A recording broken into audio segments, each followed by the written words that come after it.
Hindi mo maaaring pakasalan ang isang babaeng mananahi na wala namang maipagmamalaki, maliban na lang kung gusto mong pagtawanan tayo ng buong bayan, Miguel.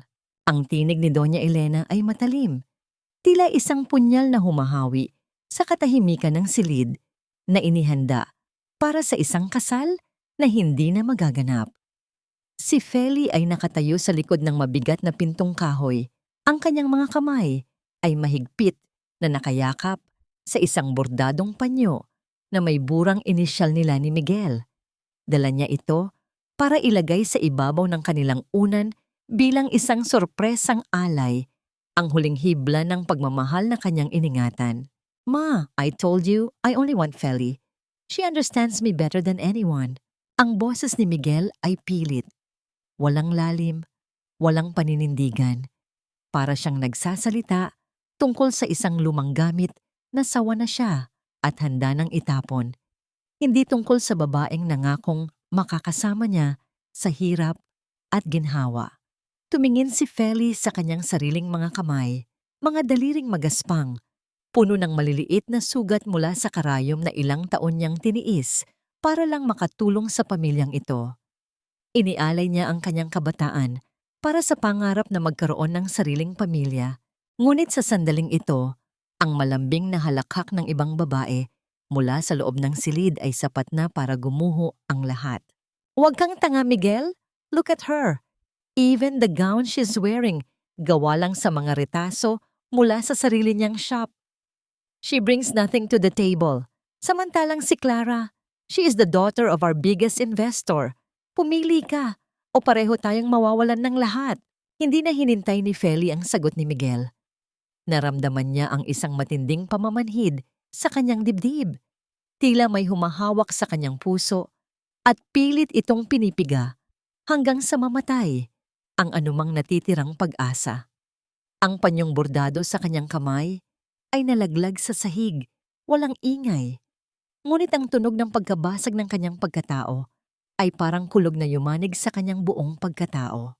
Ang mga disenyong rosas na pinagpuyatan niya ng ilang gabi ay nakalatag ngayon sa malamig na semento, mukhang basahan na walang halaga. Hindi siya umiiyak. Ang sakit ay masyadong malalim para lumabas bilang luha. Ang kanyang paghinga ay naging mabigat.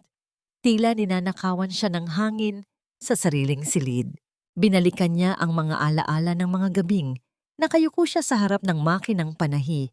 Tinatanggihan ang bawat tukso para lang mapanatili ang kanyang katapatan kay Miguel. Inakala niyang ang kanyang sakripisyo ay magiging pundasyon ng isang payapang buhay. Ngunit ngayon, ang katotohanang nakabuyang-yang sa harap niya ay mas malupit pa sa anumang sumpa.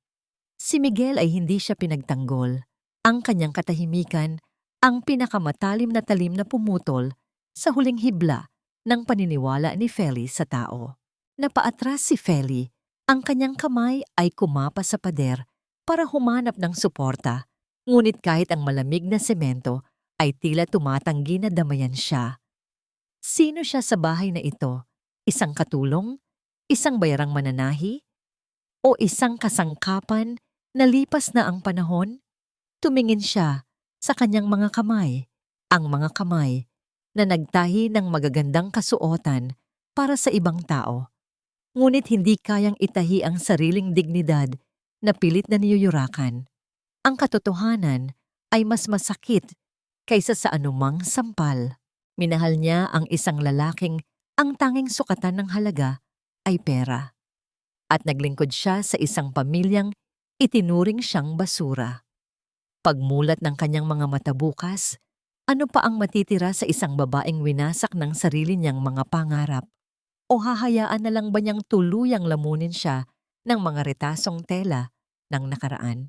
Tinalikuran ni Feli ang bahay na minsan niyang tinawag na tahanan at hinayaan ang kanyang mga paa na dalhin siya kung saan man siya dalhin ng tadhana.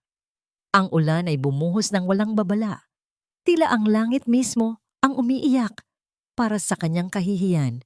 Hindi siya naghahanap ng masisilungan. Hinayaan niyang mabasa ang kanyang buhok at ang suot niyang damit habang ang lamig ay unti-unting nanunuot sa kanyang balat. Humahalo sa pait. na nararamdaman niya sa kanyang kalooban. Nakatayo siya sa gitna ng baku-bakong daan, ang kanyang maliit na bag na naglalaman ng mga lumang karayom at sinulid ay yakap-yakap niya ng mahigpit, na tila ito na lamang ang tanging bagay na nagpapaalala sa kanya na siya ay buhay pa. Hindi ka ba natatakot na maging estatwa sa gitna ng ulan, mananahi? Isang boses ang umalingaw-ngaw, mababa at paos, na tila galing sa ilalim ng lupa. Napalingon si Feli. Sa harap niya ay nakatayo ang isang lalaking estranghero, may hawak na lumang payong na kulay itim. Ang kanyang mukha ay bahagyang natatakpan ng suot na sombrero, ngunit ang kanyang tindig ay matipuno. Ang malalapad na balikat ay nakabalot sa isang makapal na jacket na puno ng putik. Siya ang lalaking madalas na makitang mag-isang nagtatrabaho sa kagubatan, ang taong walang kibo na kilala lamang sa tawag na Gabo. Sa sandaling ito, ang taong kinatatakutan ng ilan dahil sa kanyang pagiging misteryoso ay siya pang naglalakas loob na mag-abot ng payong para protektahan siya mula sa ulan. Hindi sumagot si Feli, tanging ang kanyang mga mata na namumugto sa luha ang kanyang naipamalas. Balak na sana niyang magpatuloy sa paglakad, ngunit isang malakas, ngunit maingat na hawak sa kanyang braso ang nagpahinto sa kanya. Ang init na dumaloy mula sa magaspang na palad ni Gabo ay tila kuryenteng dumaloy sa kanyang buong katawan. Hindi katulad ng mga haplos ni Miguel na laging may kahalong pagkukunwari o pagmamay-ari. Ang hawak ng estrangherong ito ay nagtataglay ng kakaibang respeto. Walang liwanag na naghihintay sa iyo sa dulo ng kalsadang yan, mananahi. Wika ni Gabo habang diretso siyang nakatingin sa mga mata ni Feli. Kailangan ko ng mapapangasawa, sa papel lang, para maayos ang mga problema sa lupain. Kailangan mo ng lugar na matutuluyan. Isang patas na palitan, iyan lang ang mayaalok ko. Ang mga salitang iyon ay tila isang angkla sa gitna ng nagngangalit na karagatan. Tiningnan ni Feli ang mukha ni Gabo. Walang bahid ng pangungutya sa kanyang mga mata. Walang pagtingin na nagpapababa sa kanyang halaga. Nakita niya ang isang katotohanan na matagal na niyang hinahanap. Sa gitna ng kanyang pagkalito, naalala niya ang panyong itinapon ni Miguel. Kailangan niya ng simula. Kailangan niya ng sandigan. Wala akong dala, kundi ang kahihiyang ibinigay nila sa akin. Mahinang sagot ni Feli. Ang boses ay nanginginig sa lamig. Sigurado ka bang gusto mong magdala ng gulo sa iyong tahanan? Hindi agad sumagot si Gabo. Inilagay niya ang payong sa kamay ni Feli. Ang kanyang mga daliri ay bahagyang dumampi sa balat nito. Tumingin siya sa malayo bago muling nagsalita. Ang kanyang tinig ay matatag at puno ng paninindigan. Kailangan ko ng katuwang sa buhay, hindi ng isang mamahaling dekorasyon. Dalhin mo ang lahat ng iyong mga sugat, Feli. Ako na ang bahalang magsilbing protection mo. Naglakad si Gabo ng nauuna at nang hindi man lang lumingon, ay alam ni Feli na wala na siyang ibang pagpipilian kundi ang sumunod. Habang naglalakad siya patungo sa maliit na bahay na kahoy sa dulo ng kagubatan, isang kakaibang pakiramdam ang bumalot sa kanya. Hindi niya alam kung ang bahay na ito ay magiging lason o gamot sa kanyang mga sugat. Ngunit nang inabot ni Gabo ang isang tuyong tuwalya at isang mangkok ng mainit na sabaw sa loob ng bahay, naramdaman ni Feli ang unang pagkakataon na siya ay itinuring na tao, hindi bilang isang gamit, kundi bilang isang babaeng nararapat na pagmalasakitan. Sa dilim ng gabing iyon, ang apoy sa kalan ay tila nagsisimula nang tumunaw sa yelo ng kanyang puso. Ang maliit na bahay na kahoy ni Gabo ay hindi tulad ng inaasahan ni Feli. Sa labas, mukha itong luma at napapabayaan. Tila isang kubong nilamon na ng mga baging at damo sa gilid ng gubat. Ngunit pagpasok niya, sinalubong siya ng isang kakaibang kaayusan. Ang lahat ng gamit ay nakapwesto ng may katumpakan at sa kabila ng pagiging payak nito, ang ilang mga kagamitan ay tila hindi akma sa pamumuhay ng isang taong inakala ng buong bayan na isang hamak na trabahador lamang. May mga antigong kagamitan na gawa sa Nara at ang mga istante ay puno ng mga aklat na mukhang hindi nababasa ng isang karaniwang magsasaka. Nanatiling tahimik si Gabo habang tinuturo niya ang isang maliit na silid sa dulo ng pasilyo. Hindi siya nagsalita, ngunit ang kanyang kilos ay nagpapahiwatig na iyon ang magiging silid ni Feli. Bago siya pumasok, napansin ni Feli ang isang malaking trunk na nakatago sa ilalim ng isang hapag. May nakaukit na pamilyar na simbolo sa ibabaw nito, isang disenyong bulaklak na madalas niyang makita sa mga lumang tela ng kanyang ina noon. Bahagyang kumabog ang dibdib ni Feli.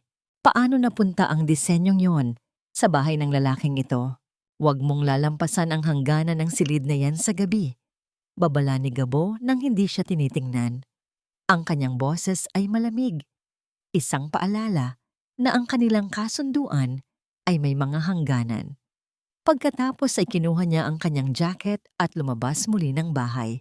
Kahit na malakas pa rin ang buhos ng ulan sa labas, naiwan si Feli na mag-isa. Ang katahimikan ng bahay ay tila may sinasabi. Isang bulong ng mga lihim na nakakulong sa bawat sulok. Habang sinusubukan niyang ayusin ang kanyang mga gamit, hindi maiwasang mapatingin ni Feli sa mga bintana. Ang mga kurtina ay makapal, sapat para itago ang sino mang nasa loob mula sa mga mapanuring mata ng mga tao sa bayan. Naisip niya ang kanyang buhay, ilang oras lang ang nakalilipas, ang sakit, ang pagtataksil, ang pagdurusa. Ngayon, narito siya, sa loob ng isang bahay na tila may sariling buhay, kasama ang isang lalaking hindi niya tunay na kilala. Sa bawat hakbang niya sa loob ng bahay, nakakaramdam siya ng kakaibang pamilyaridad. Ang amoy ng kahoy at tuyong damo ay nagpapaalala sa kanya ng kanyang pagkabata. Bago pa man gumuho ang lahat, umupo siya sa gilid ng kama, ang tela ay magaspang ngunit malinis. Tumingin siya sa kanyang mga kamay na nakapatong sa kanyang kandungan. Ang mga daliring sanay sa pagtatahi ay nanginginig pa rin dahil sa ginaw at sa bigat ng mga pangyayaring bumagyo sa kanyang buhay. Biglang umalingaw-ngaw ang isang mahinang tunog ng pagbukas ng pinto sa labas.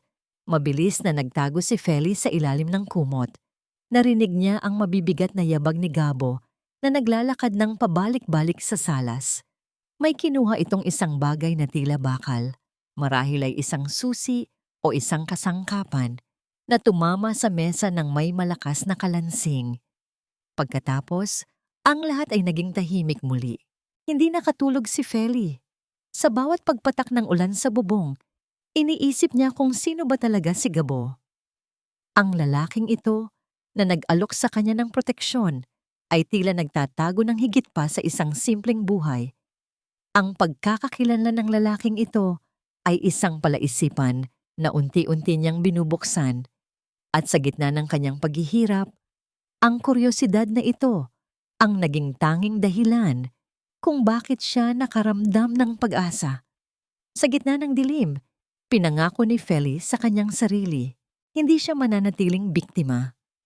Kung ang bahay na ito ay puno ng mga lihim, sisiguraduhin niyang malalaman niya ang bawat isa sa mga ito dahil marahil sa loob ng mga lihim na yon, matatagpuan niya ang susi para mabuo muli ang kanyang sariling pagkatao. Kinabukasan, ang sinag ng araw na tumatagos sa bintana ang gumising kay Feli. Ang ulan ay humupa na, pinalitan ng preskong hangin na nagdadala ng amoy ng basang lupa at mga ligaw na bulaklak. Paglabas niya ng silid, wala na si Gabo. Tanging isang pirasong papel ang nakapatong sa hapagkainan, may nakasulat na maikling bilin. May pagkain sa kusina. Huwag kang lalabas ng bakod hanggat hindi ako bumabalik. Kahit labag sa kanyang loob ang manatiling nakakulong, wala siyang ibang magawa. Binuksan niya ang kanyang bag at inilabas ang kanyang mga gamit sa pananahi. Ang kanyang tanging kayamanan. Inilatag niya ang mga ito sa mesa at nagsimulang mag-ayos ng mga punit-punit na damit na dinala niya mula sa kanyang lumang tindahan. Bawat tusok ng karayom, Bawat paghila ng sinulid ay tila isang paraan para ayusin ang sarili niyang damdamin. Ang pagtatahi ay hindi lamang trabaho para kay Feli. Ito ang kanyang paraan ng pagmumuni-muni.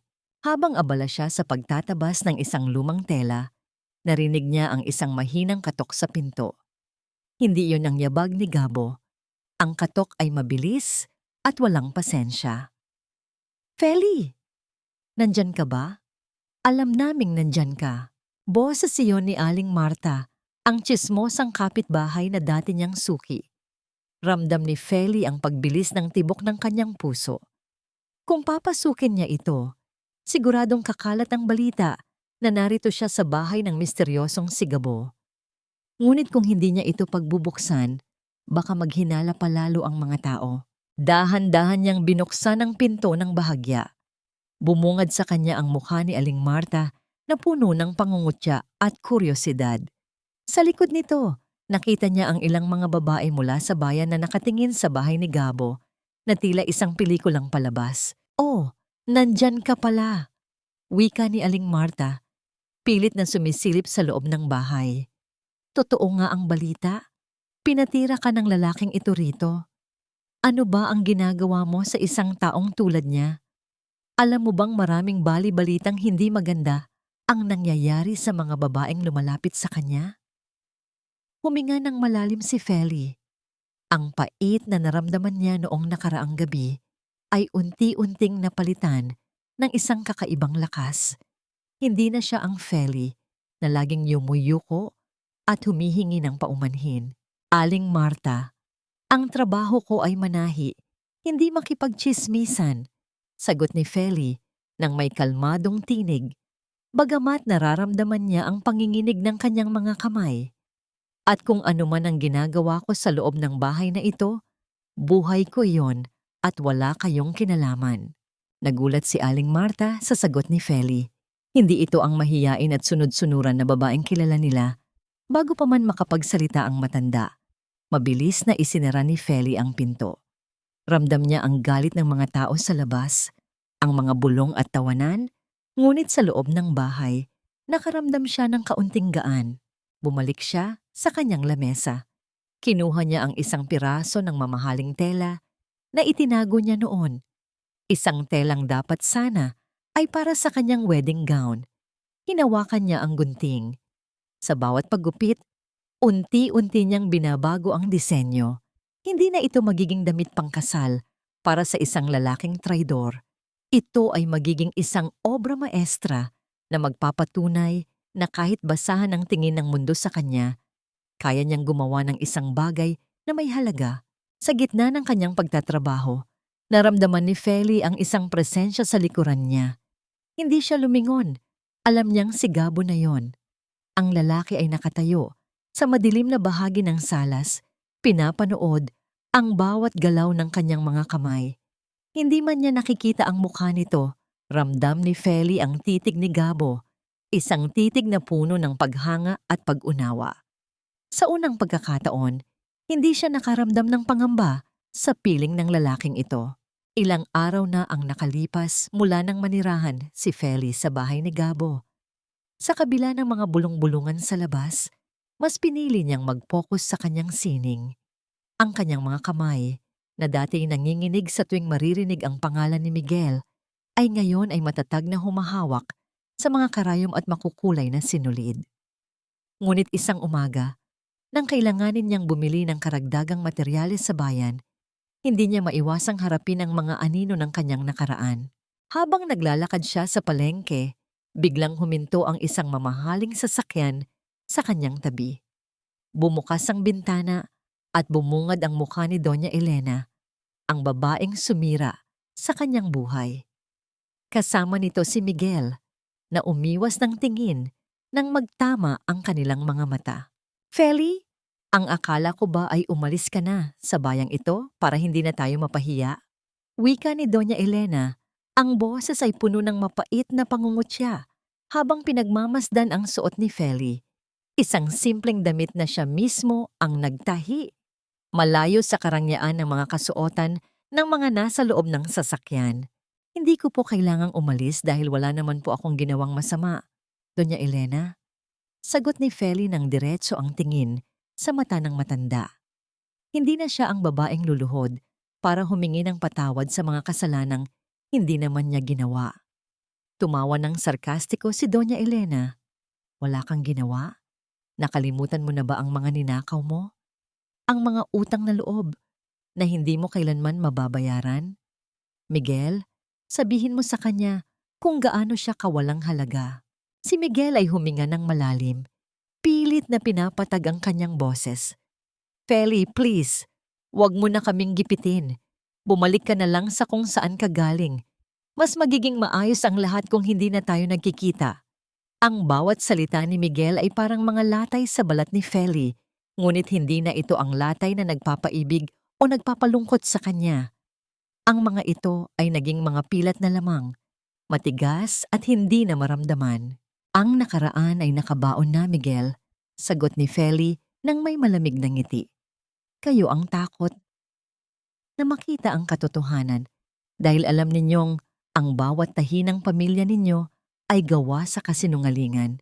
Hindi ako ang nawalan, kundi kayo. Mabilis na pinaharurot ni Miguel ang sasakyan.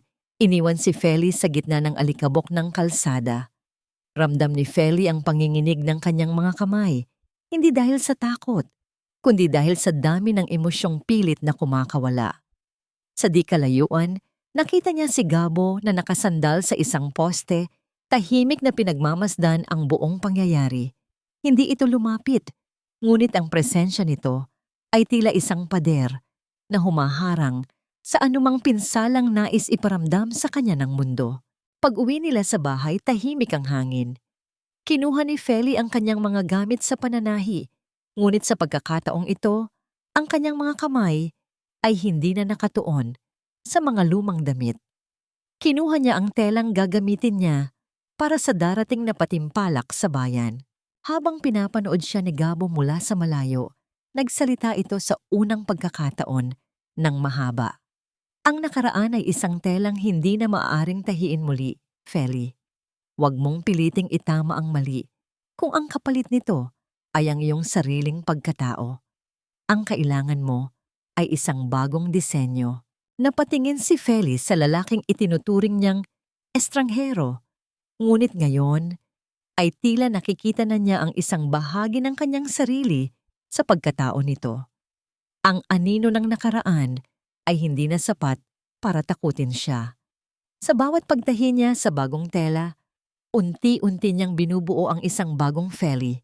Isang Feli na hindi naaasa sa pag-ibig ng iba para mahanap ang kanyang sariling halaga.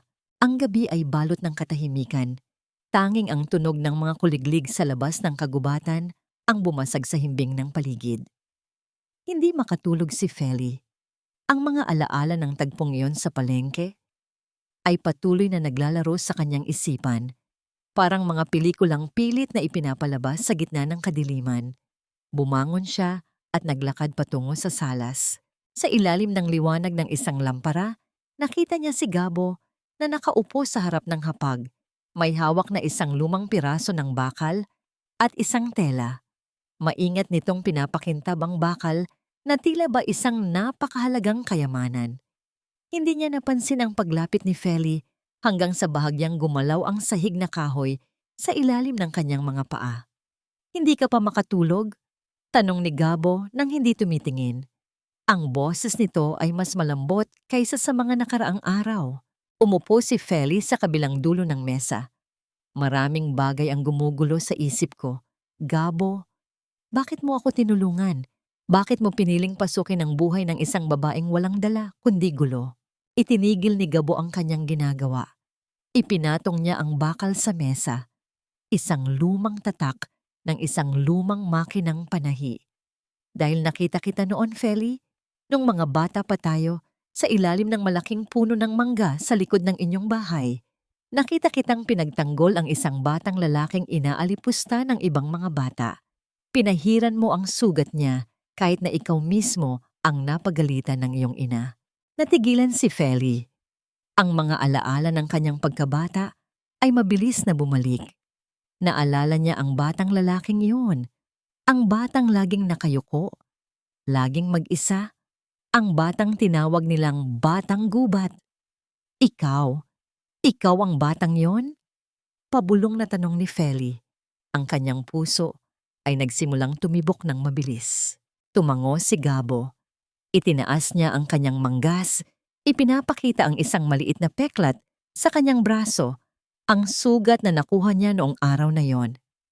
Simula noon, nakita ko ang kabutihan sa iyong puso. Ang mundong ito ay malupit, Feli.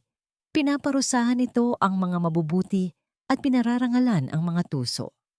Noong nakita kitang pinalayas at nilait nila, naramdaman ko na oras na para bayaran ang utang na loob na yon. Hindi kita tinutulungan dahil sa awa. Tinutulungan kita dahil sa hustisya. Sa pagkakataong yon, nagtama ang kanilang mga paningin. Walang anumang mali siya, walang pagpapanggap. Sa mga mata ni Gabo, nakita ni Feli ang isang lalaking nagdala ng matinding pait sa kanyang dibdib sa loob ng maraming taon, ngunit piniling gamitin ang pait na yon para maging matatag na sandigan. Kinuha ni Feli ang kanyang kamay at dahan-dahang hinaplos ang peklat sa braso ni Gabo. Ang bawat haplos ay parang isang pananahing nagdudugtong sa dalawang pusong sugatan. Salamat, Gabo. Salamat dahil sa gitna ng lahat ng ito, hindi mo nakalimutan ang taong minsan ay nagpakita sa iyo ng kabutihan. Huwag kang magpasalamat. Wika ni Gabo nang may bahagyang naningiti na bihira niyang ipakita. Dahil simula ngayon, hindi ka na mag-iisa sa dilim. Ano man ang mangyari, ang mga taong sumakit sa iyo ay kailangang humarap sa katotohanan. Ang gabing iyon ay naging saksi sa isang alyansang hindi nabuo dahil sa utang na loob, kundi dahil sa pagkilala sa isang kaluluwang kasing halaga ng sa kanya. Hindi man nila binigkas ang mga salitang pag-ibig, ang katahimikan sa pagitan nila ay sapat na para sabihing sa gitna ng mga lihim at dilim nakahanap sila ng isang bagay na higit pa sa kaligtasan. Nakahanap sila ng isang kaibigang tunay. Ang buong bayan ay abala sa paghahanda para sa nalalapit na fiesta. Ang mga kalsada ay napapalamutian ng mga makukulay na banderitas at ang hangin ay puno ng halimuyak ng mga pagkaing iniluluto. Ngunit para kay Feli, ang fiesta ay hindi pagdiriwang ng saya, kundi isang entablado para sa isang malupit na pagsubok. Isang prestihiyosong patimpalak sa paggawa ng kasuotan ang gaganapin sa plaza at lahat ng sikat na mananahi sa probinsya ay kasali. Si Doña Elena at ang kanyang pamilya ang mga pangunahing hurado. Alam ng lahat na ang patimpalak na ito ay inihanda lamang para koroonan ang mananahi na paborito ng kanilang pamilya. Hindi mo kailangang sumali, Feli, paalala ni Gabo habang tinutulungan niya itong magdala ng mga gamit sa kabilang silid. Alam nating lahat na ang laro ay nakadiskarte na para sa kanila. Tumingin si Feli sa kanyang disenyo, isang kasuotang gawa sa mga retasong tela na kanyang inayos at tinahi ng may matinding pagmamahal. Hindi ako sasali para manalo sa kanila, Gabo. Sasali ako para ipakita sa sarili ko na ang mga kamay na ito ay hindi na kayang yurakan ng kahit sinong Doña Elena sa mundong ito. Kung matalo man ako, hindi ito dahil sa mahina ang gawa ko, kundi dahil ang hustisya ay wala sa entabladong yon. Natahimik si Gabo Mindom. Nakita niya sa mga mata ni Feli ang isang determinasyong hindi nakikita sa kahit sinong babaeng kanyang nakilala. Hindi na ito ang Feli na laging nagtatago. Ito na ang Feli na handang humarap sa apoy. Pagdating ng araw ng fiesta, ang plaza ay dagsa ng tao. Ang bawat mananahi ay nagpakitang gilas ng kanilang mga makukulay at mararangyang gown. Nang lumabas si Feli sa entablado, dala ang kanyang kasuotang simple ngunit puno ng malalim na detalye. Isang mahinang tawanan ang narinig mula sa panig nina Doña Elena. Look at that! Bulong ni Doña Elena na sapat na para marinig ng mga nasa malapit. Pumunta ba siya rito para manahi o para ipakita ang kanyang pagiging pulubi? Hindi natinag si Feli. Naglakad siya ng may taas noo. Ang kasuotang suot ng modelo ay hindi naglalayag sa mga mamahaling tela, ngunit ang bawat tahi ay tila isang kwento ng katatagan. Sa bawat hakbang, tila huminto ang ingay sa paligid. Ang pagiging simple nito ay nakakasilaw, isang malinaw na pahayag na ang tunay na ganda ay hindi nangangailangan ng labis na dekorasyon. Sa oras ng pagpili, nang tumayo si Doña Elena para magbigay ng komento, ang kanyang mga mata ay naglalabas ng apoy. Ang gawa na ito ay walang halaga, walang karangyaan, walang posisyon sa ating lipunan. Ngunit bago pa man makapagsalita ang ibang hurado, isang matandang babae mula sa kabilang bayan, isang kilalang eksperto sa tela na matagal nang hindi lumalabas sa publiko, ang tumayo at lumapit sa kasuotan ni Feli. Hinaplos niya ang tahi sa gilid ng gown. "Maling-mali ka, Doña Elena." Wika ng matandang babae, ang boses ay matinis at puno ng awtoridad. Ang tahi na ito ay hindi gawa ng isang pulubi. Ito ay gawa ng isang mananahi na may kaluluwa. Sa loob ng maraming taon, puro ingay at kinanglang ang nakita ko sa patimpalak na ito. Ngayon lang ako nakakita ng kasuotang tila humihinga. Ang buong plaza ay natahimik. Ang mukha ni Doña Elena ay namula sa galit, habang si Feli naman sa di kalayuan ay naramdaman ang paghawak ni Gabo sa kanyang balikat. Isang hawak na nagbibigay ng lahat ng lakas na kailangan niya. Ang hamon ng fiesta ay hindi lamang tungkol sa tela at sinulid. Ito ang simula ng pagbawi ni Feli sa kanyang dangal. At ang bawat mata sa plaza ay nakatuon ngayon sa babaeng dati nilang minata, na ngayon ay nakatayo ng matatag sa gitna ng unos. Ang tagumpay ni Feli sa entablado ay parang isang kidlat na yumayanig sa buong plaza. Habang ang mga tao ay nagbubulungan at nagpapalakpakan, si Doña Elena ay hindi maitago ang kanyang pagngangalit. Mabilis siyang tumayo at naglakad palayo. Dala ang mukhang tila kakain ng tao. Ngunit sa pagmamadali nito, isang makapal na sobre ang nahulog mula sa kanyang hawak na pitaka. Hindi ito napansin ng matanda. Ngunit si Feli, na matalas ang mata dahil sa kanyang propesyon bilang mananahi, ay mabilis na nakakita rito. Sa gitna ng kaguluhan, nilapitan niya ang kinaroroonan ng sobre at maingat itong pinulot. "Gabo," pabulong niyang tawag sa lalaking nananatili sa kanyang tabi. May nahulog si Doña Elena. Hindi na naghintay si Gabo. Agad niyang kinuha ang sobre at pumasok sila sa isang eskinita sa likod ng entablado, malayo sa mga mapanuring mata ng mga tao. Sa ilalim ng malabong liwanag ng isang poste, dahan-dahan nilang binuksan ang laman ng sobre. Hindi ito pera. Ito ay mga dokumento, mga kasunduan sa lupa, mga resibo ng pagbabayad, at isang lumang liham na may tatak ng isang pamilyang matagal nang nawala sa bayan. Nanlaki ang mga mata ni Feli. Ang mga dokumentong yon ay nagpapatunay na ang lupang kinatatayuan ng mansyon ni Doña Elena at pati ang lupang pinagtatrabahuhan ng kanyang ina noon ay hindi pag-aari ng pamilyang yon. Ang mga ito ay ninakaw, dinaya, at pinilit na makuha sa pamamagitan ng pagbabanta sa mga orihinal na may-ari. Hindi lang pala sila traidor sa pag-ibig. Wika ni Gabo, ang kanyang boses ay puno ng babala. Magnanakaw din sila ng buhay ng ibang tao. Kabilang sa mga dokumento ay isang litrato ng ina ni Feli. Hawak ang isang maliit na susi na may kakaibang disenyong bulaklak. Ang parehong simbolo na nakita ni Feli sa trunk sa bahay ni Gabo. Ang buong mundo ni Feli ay tila huminto. Ang matagal niyang hinahanap na sagot kung bakit biglang naghirap ang kanyang pamilya at kung bakit pumanaw ang kanyang ina nang may daladalang lungkot ay nakalatag na ngayon sa kanyang harapan. "Gabo, ang susi na ito. Nakita ko ito sa trunk sa bahay mo." Pabulong na wika ni Feli. Ang kanyang mga kamay ay nanginginig sa matinding emosyon. Hindi na ito tungkol sa kanyang pag-ibig kay Miguel. o sa kanyang karera bilang mananahi. Ito ay tungkol sa hustisya para sa kanyang yumaong ina. Matagal ko na itong alam, Feli. Sagot ni Gabo habang tinitingnan siya ng malalim. Iyan ang dahilan kung bakit ako narito. Ang pamilyang yon ang dahilan kung bakit nawala ang lahat sa akin at kung bakit naghirap ang inyong pamilya.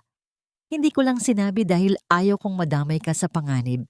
Ngunit ngayon, hawak na natin ang ebidensya. Sa kabila ng panganib, nakaramdam si Feli ng isang kakaibang lakas. Hindi na siya isang biktima na kailangang magtago. Ang sobre na hawak niya ay hindi lang basta papel. Ito ay ang susi para mabawi ang lahat ng ninakaw sa kanila. Ang pagbubunyag na ito ay magiging simula ng isang malaking digmaan. Ngunit sa pagkakataong ito, hindi na siya mag-iisa. Handa na siyang itahi ang katotohanan kahit gaano pa kadilim ang landas na kailangang tahakin. Ang gabi ay tila mas madilim kaysa sa karaniwan, ngunit ang apoy sa loob ng dibdib ni Feli ay nagliliyab. Nakalatag sa harap niya ang mga dokumento. Ang bawat pahina ay nagsasalaysay ng isang krimen na matagal nang ibinaon sa limot. Hindi lang pala simpleng kasakiman ang nagtulak sa pamilya ni Doña Elena. Ito ay isang sistematikong pagwasak sa mga taong sa tingin nila ay mahina at walang laban. Hindi ko akalaing ang taong minahal ko ay galing sa isang pamilyang itinayo ang kanilang kayamanan sa dugo at luha ng iba. Wika ni Feli. Ang boses niya ay hindi na nanginginig.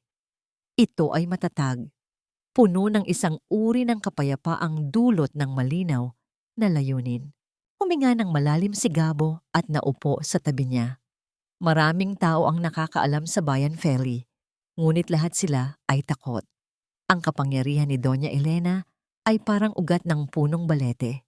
Kumakalat, sumasakal, at unti-unting pumapatay sa anumang halaman na malapit dito.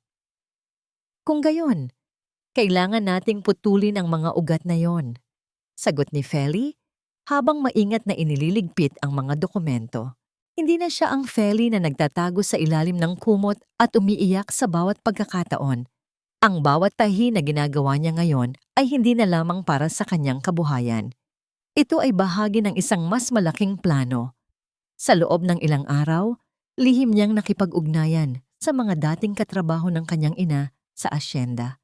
Sa pamamagitan ng paggawa ng mga simpleng pag-aayos sa kanilang mga damit, nakakuha siya ng pagkakataon na makapagsalita at makapakinig sa mga hinaing ng mga taong matagal nang inaalipin.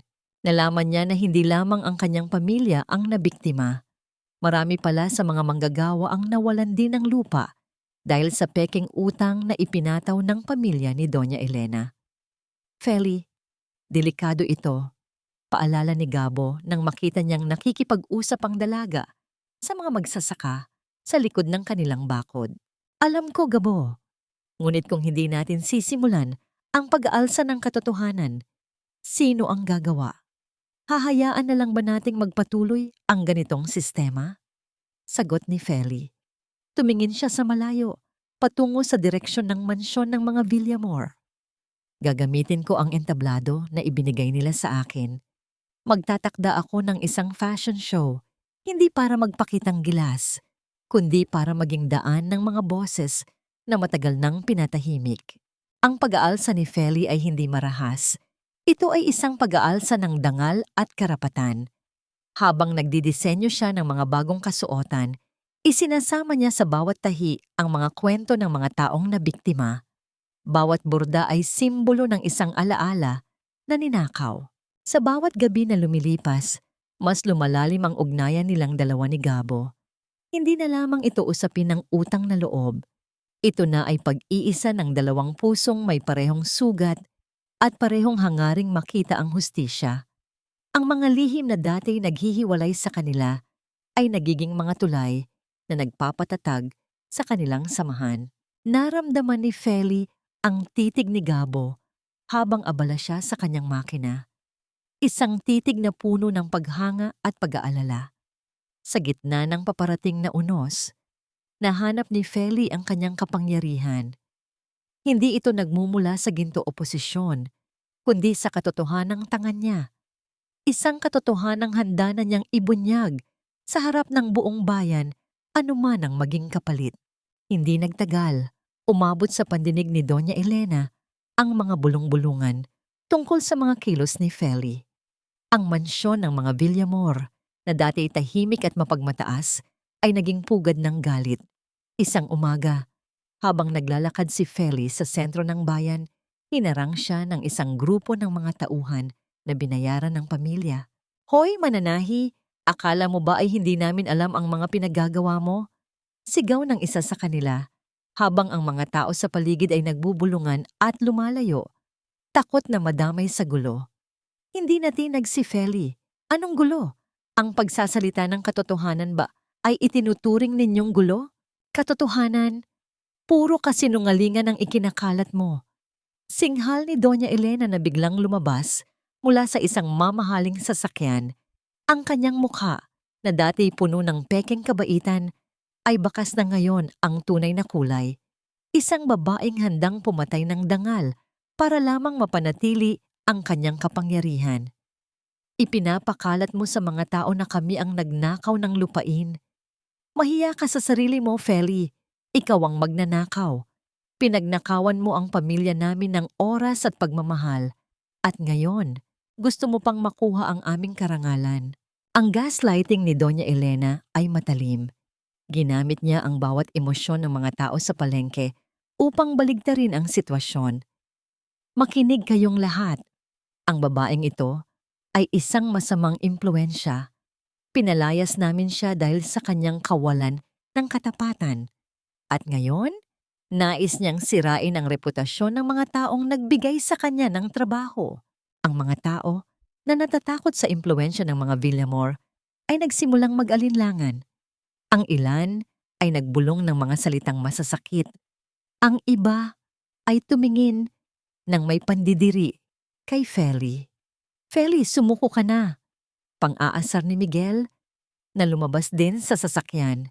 Ang kanyang mga mata ay walang bahid ng pagsisisi. "Hindi mo kami matatalo. Kami ang may pera. Kami ang may kapangyarihan. Sino ka para paniwalaan nila?" Ramdam ni Feli ang bawat titig ng mga tao. Ang bawat salita ni Doña Elena ay parang isang hampas ng latigo sa kanyang balat. Ngunit sa pagkakataong ito, hindi na siya nag-iisa. Mula sa dulo ng kalsada, narinig ang mabigat na yabag ng mga paa.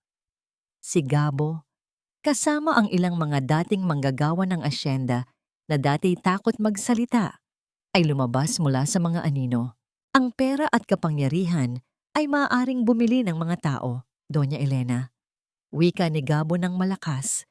Ang kanyang boses ay nagpatahimik sa buong palengke. Ngunit hindi nito mabibili ang katotohanan na matagal nang nakabaon sa lupa ng asyendang ito. Tumayo ang mga manggagawa sa likuran ni Feli. Ang kanilang presensya ay hindi sapat para mapabagsak ang mga Villamor agad-agad. Ngunit sapat na ito para matanggal ang maskara ng pagkakakontrabida ni Doña Elena sa harap ng maraming saksi. "Tingnan ninyo siya!" Hamon ni Feli. Itinuro ang babaeng matagal na naghari sa kanilang bayan. Ang kanyang galit ay hindi dahil sa ako ay nagsisinungaling. Ang kanyang galit ay dahil sa takot. Takot na sa wakas, mayroon ng lakas ng loob ang mga taong tinapakan niya para lumaban. Nanginig ang mga kamay ni Doña Elena. Ang kanyang maskara ng pagiging mabuting ginang ay unti-unting natutuklap. Sa harap ng maraming mata, ang babaeng akala ng lahat ay walang bahid, ay nakita ng lahat na isang desperadong nilalang na pilit na kumakapit sa kapangyarihang unti-unti nang naglalaho. Ang laban ay hindi pa tapos, ngunit ngayong araw, ang pagbabago ay nagsimula na. Ang pagtayo ni Gabo sa gitna ng palengke ay hindi lamang nagpakita ng suporta. Ito ay isang deklarasyon ng digmaan. Ang mga taong dati yumuyuko sa harap ni Doña Elena ay unti-unting naglalakas loob na tumingin ng diretso. Ang takot na dati nakabara sa kanilang mga lalamunan ay napalitan ng kuryosidad. At sa mata ni Gabo, nakita nila ang isang awtoridad na hindi nakuha sa yaman. kundi sa pagiging totoo. Ang lupa na inyong tinatapakan, wika ni Gabo habang dahan-dahang lumalapit kay Doña Elena, ay hindi nakapangalan sa inyo. Ito ay nakapangalan sa mga taong pilit ninyong pinagmalupitan. Hindi makapaniwala ang madla. Si Gabo, ang lalaking itinuring nilang palaboy, ay naglabas ng mga dokumentong legal na may tatak ng korte. Ang mga ebidensyang matagal nang itinago ng pamilya Villamor.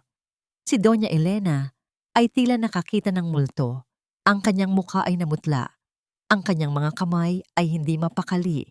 At ang kanyang mga tauhan ay nag-aalangang lumapit dahil sa presensya ni Gabo na tila isang pader na hindi kayang gibain. Anong ibig sabihin nito? Sigaw ni Miguel. Subalit ang kanyang boses ay nanginginig. Sino ka ba talaga para magpakita ng mga ganyang pekeng dokumento? Si Gabo ay huminto sa harap ni Miguel. Tiningnan niya ito ng diretso sa mga mata. Isang titig na puno ng pait at matagal na pagtitimpi. Ako ang batang pinalayas ninyo, ang anak ng katiwala na ipinapatay ninyo para lang makuha ang lupain. Ako ang bumalik para bawiin ang lahat ng ninakaw ninyo.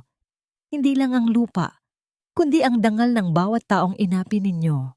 Ang revelasyon ay parang bombang sumabog sa gitna ng bayan. Ang lahat ay nakatulala. Ang misteryosong si Gabo, ang lalaking kinukutya nila, ay ang tagapagmana ng lupain na matagal na nilang inaasam. Ang kapangyarihan ng mga Villamor ay nagsimulang gumuho sa isang iglap. Ang kanilang kayamanan ay hindi na sapat para takpan ang kanilang mga krimen. Si Feli, na kanina lang ay target ng mga masasakit na salita, ay nakatayo ngayon sa tabi ni Gabo. Ramdam niya ang panginginig ng bawat miyembro ng pamilya Villamor. Ito ang sandaling inasam niya, hindi para maghiganti, kundi para makita ang katotohanang lumalaya. Hindi pa ito tapos, sigaw ni Doña Elena habang pilit na kinakaladkad si Miguel patungo sa kanilang sasakyan. Marami pa tayong kakampi, hindi ninyo kami mapapabagsak. Ngunit wala nang nakinig sa kanila. Ang mga tao ay nagsimulang magbulungan at ang ilan ay nagsimulang magtanong kung paano nila mababawi ang mga lupang ninakaw sa kanila. Ang kamay ni Gabo ay dahan-dahang gumalaw at hinawakan ang kamay ni Feli.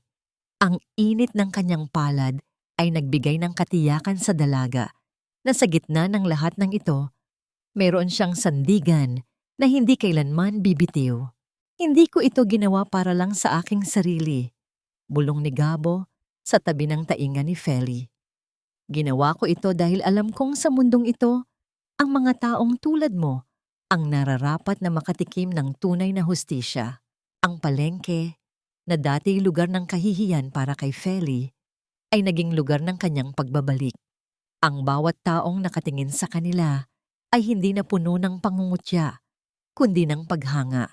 Ang tabing ng mga Villamor ay tuluyan ng nabaklas at sa unang pagkakataon, ang hangin sa kanilang bayan ay tila mas magaan, mas malinis at puno ng pag-asa para sa lahat ng mga taong naghintay ng tamang panahon para sa katarungan. Ang balita tungkol sa pagkakabunyag ng mga kasalanan ng pamilyang Villamor ay kumalat sa buong bayan na parang apoy sa tuyong dayami. Hindi na lamang ito usapin ng asyenda o ng mga lupain. Ito ay naging usapin ng dangal ng bawat mamamayan. Ang mga awtoridad na dati bulag sa mga ginagawa ni na Doña Elena ay napilitan ng kumilos dahil sa dami ng mga ebidensyang iniharap ni Gabo. Sa gitna ng kaguluhang ito, si Feli ay abala sa kanyang shop. Ngunit sa pagkakataong ito, hindi na siya ang mananahing nagtatago. Ang kanyang tindahan ay napuno ng mga tao, mga dating kapitbahay, mga ina, at mga manggagawa na nais magpasalamat at humingi ng tulong. Ang bawat tahi ni Feli ay naging simbolo ng kanyang pagbangon. Ang kanyang mga gawa ay hindi na lamang basta damit. Ang mga ito ay naging saksi sa kanyang katatagan. Isang hapon, habang abala siya sa pagtatapos ng isang borda, dumating si Gabo. Ang kanyang mga mata ay pagod ngunit may bakas ng kapayapaan. Tapos na ang mga papeles sa korte, Feli, wika ni Gabo habang naupo sa tapat ng dalaga. Ang mga lupain ay unti-unti nang ibinabalik sa mga tunay na may-ari. Si Doña Elena at si Miguel ay nahaharap na sa mga kasong kriminal. Hindi na sila makakapanakit muli. Tumingin si Feli kay Gabo. At ikaw? Ano ang susunod para sa iyo? Huminga ng malalim si Gabo at tumingin sa labas, sa direksyon ng kagubatan kung saan siya madalas mag-isa noon. Ang pagbabalik ng aking dangal ay hindi nangangahulugan na kailangan ko ang yaman o ang posisyon. Ang mahalaga sa akin ay ang hustisya. At ngayong nakuha na natin yon, maaari na tayong magsimula muli. Sa sandaling iyon, ang pagkapanalo ni Feli sa patimpalak sa bayan ay naging formal ng kilalanin. Ang matandang eksperto na pumuri sa kanya noon ay bumalik at nag-alok sa kanya ng pagkakataong maging apprentice sa isang kilalang fashion house sa lungsod.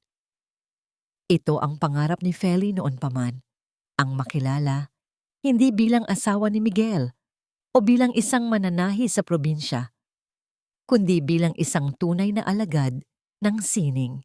Tanggapin mo ang alok, ani Gabo, kahit na may bahagyang lungkot sa kanyang boses. Nararapat sa iyo ang mas malawak na mundo, Feli. Ngunit umiling si Feli at hinawakan ang kamay ng lalaki. Hindi ko ito tatanggapin kung wala ka. Ang tagumpay na ito ay hindi ko nakuha ng mag-isa. Sa bawat tahi na ginawa ko, ikaw ang nagbigay ng lakas.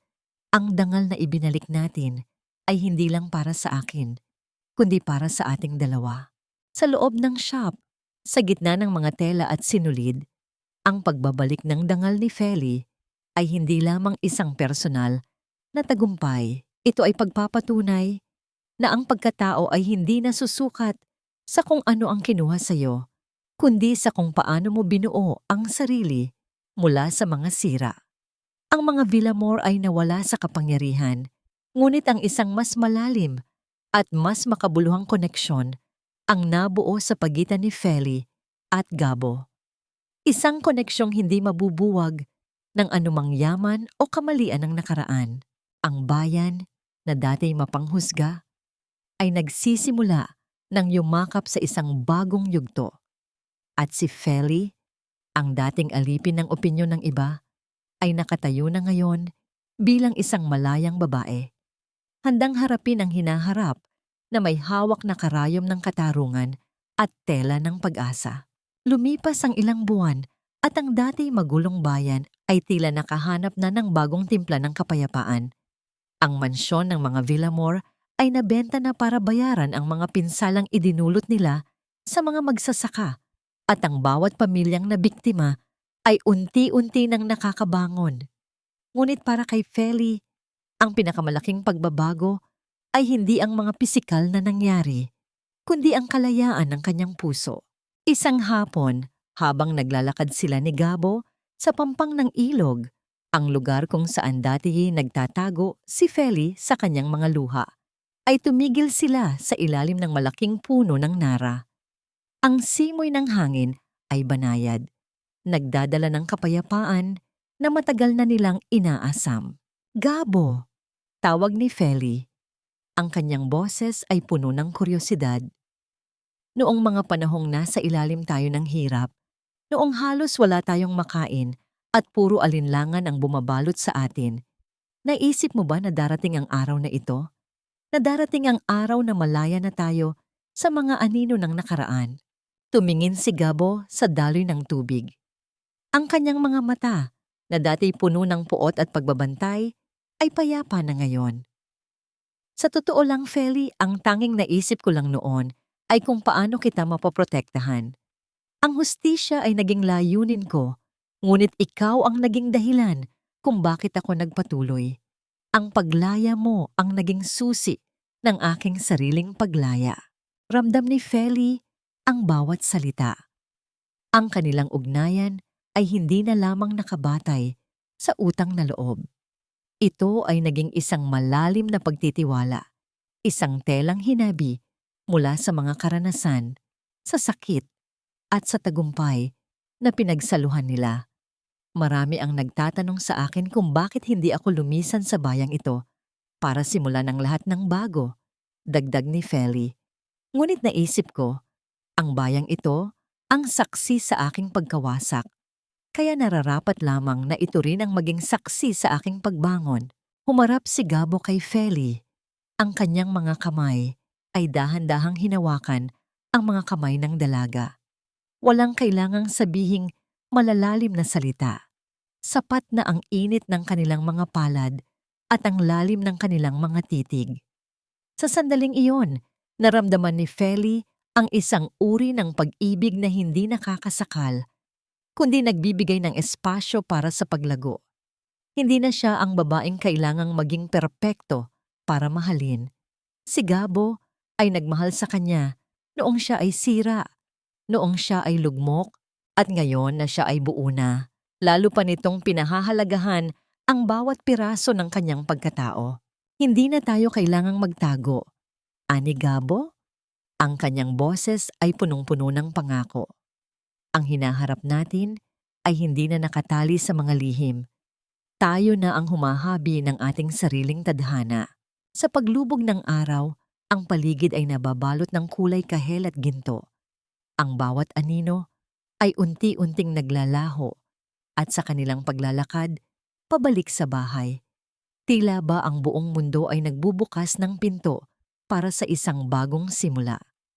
Si Feli, ang mananahi na muling nagbuo ng kanyang buhay mula sa mga retaso, ay natutunan ang pinakamahalagang aralin. Ang tunay na kalayaan ay wala sa pagtakas sa nakaraan, kundi sa pagyakap sa katotohanan ng may buong tapang at pagmamahal. Ang mga araw na sumunod ay tila isang mahabang pagdiriwang ng kapayapaan sa loob ng kanilang tahanan. Hindi na kailangang magmadali, hindi na kailangang magtago. Ang bawat umaga ay nagsisimula sa amoy ng mainit na kape at ang pagtunog ng makinang panahin ni Feli na ngayon ay tumutugtog ng isang himig ng pag-asa. Isang hapon, inanyayahan ni Gabo si Feli sa maliit na hardin sa likod ng kanilang bahay, isang lugar na matagal na niyang inihanda para sa dalaga. Ang hardin ay puno ng mga bulaklak na dati nakikita lamang ni Feli sa mga disenyo ng kanyang mga damit. Sa gitna nito, may isang maliit na mesa na nakalatag. Feli, panimula ni Gabo habang sila ay nakaupo.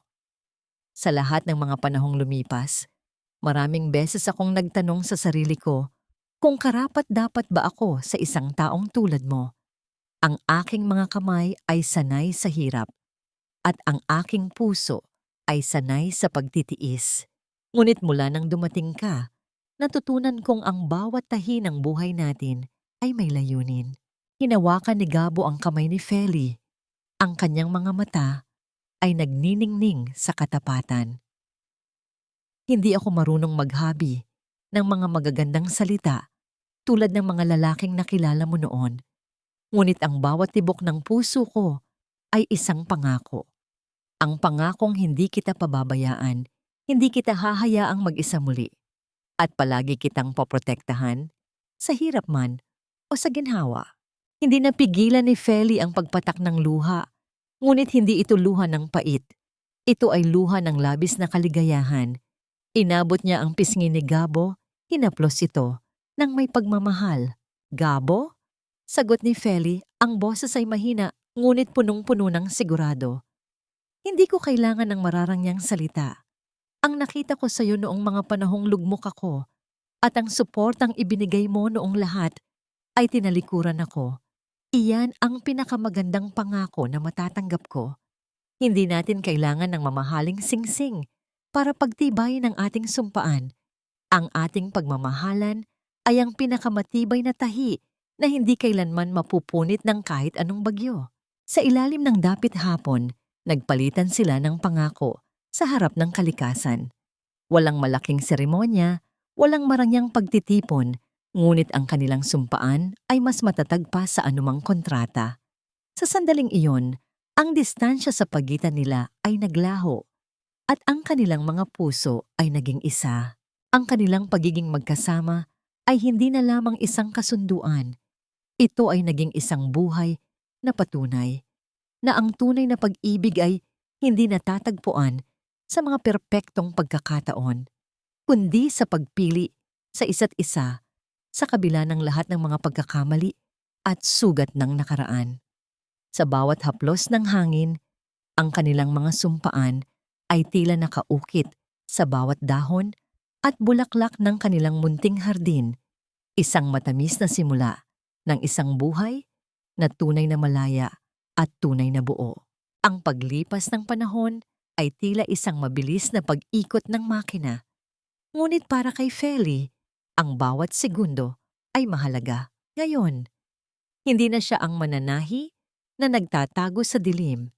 Siya ay isang respetadong designer na kilala hindi lamang dahil sa kanyang talento, kundi dahil sa kanyang integridad.